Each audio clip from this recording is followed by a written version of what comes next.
Hello, my name is Madeline Dutka, and today we are going to explore whether or not decorated cakes can be considered art. Among the numerous food-related trends cycling around the internet, birthday cakes resembling 2D cartoons have become especially popular through TikTok and Instagram and have revolutionized cake decoration. In an alternative mode, yet sharing the same critical concepts of creativity and boundary pushing, these cartoon cakes are very similar to the many realistic cakes emerging out of the "is it real or cake" trend. Food, especially heavily stylized cake designs created for the purpose of encapsulating an event or the interest of the person that it was created for, is reminiscent of more traditional artistic pursuits. Despite the fact that it is not formally recognized as an art form, food contains the presence of cultural and personal expression, aesthetic intention, evolution over time, and its value to create a response in the recipients. Therefore, in the future, food will be considered art history canon.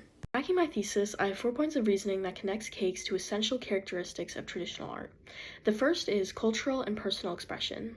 This is essential in traditional art and can be seen through birthday cakes in special events, birthdays, and other accomplishments that are noted in the cake. The second is aesthetic intention. This is when the artist decorates a cake with intentional designs or aesthetics. This can be seen through the incorporation of 2D or 3D elements, and it can also be seen whenever cakes are designed not to look like cakes. The third point is evolution over time. This is essential in traditional art, as you can see through different artistic movements and periods, and it can be seen in cakes through trends.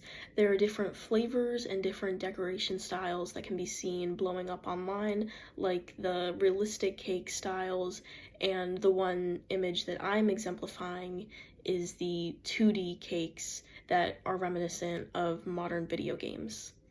My fourth point of reasoning is value and response. Birthday cakes are valuable to the people that receive them and can cause emotional reactions such as shock, happiness, sadness, etc. Now I'm going to present various artworks that are comparable to decorated cakes. Of this collection, Fruit and Insects by Ruysch is an honorable mention. This painting can be compared to decorated cakes due to the fact that it literally depicts food, or it can connect to the aging aspect of birthday cakes through its message of death and decay. Spiral Jetty by Smithson is the first piece I want to connect to decorated cakes.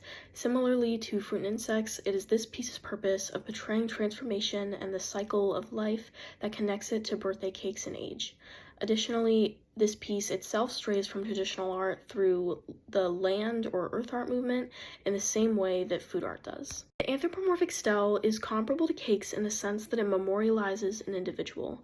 This piece, which was replicated around Saudi Arabia in the same way that birthday cakes are common and often replicated in design, was associated with religious or burial practices. Birthday cakes in a similar fashion are dedicated to the year of a person's life. Spirit of Ur connects to birthday cakes due to its depiction of different eras of Sumerian society. One side showing war and the other showing peace can relate to how birthday cakes represent an era of a person's life. Additionally, the various precious materials used to construct the Standard of Ur represent wealth. Cakes can also represent wealth in the sense that the person buying the cake can afford the materials or afford to pay someone else to make it. Code of Hammurabi connects to birthday cakes through its use of written language. Cakes very commonly have phrases written on them like happy birthday or congratulations. David by Donatello is related to cakes due to its symbolic nature in Florence, Italy. Additionally, old age, especially before modern advancements in medicine, was considered difficult if not impossible to achieve. David, depicting the biblical story of the defeat of Goliath, can be connected to the victory of aging. Furthermore, bronze is considered a continuity in this piece as it was commonly used in classical Greek art. Cakes can demonstrate continuity through traditional flavors, ingredients, and methods. Finally, the Maryland Diptych by Andy Warhol reflects the possibilities of mass production and incorporation of pop culture in cakes. Depicting Marilyn Monroe, an extremely influential movie star, is the act of incorporating the pop culture of the time into the piece. Cakes can undergo the same process. For example, a little kid's birthday party may include a Disney princess or a Star Wars themed cake. Additionally, the Maryland Diptych, although it wasn't mass-produced, was created using a method for mass distribution, silk screening. This connects to cakes since they are often mass-produced in supermarkets and bakeries. Ultimately, this is why I believe in the future decorated cakes will be considered art history canon. Thank you, bye.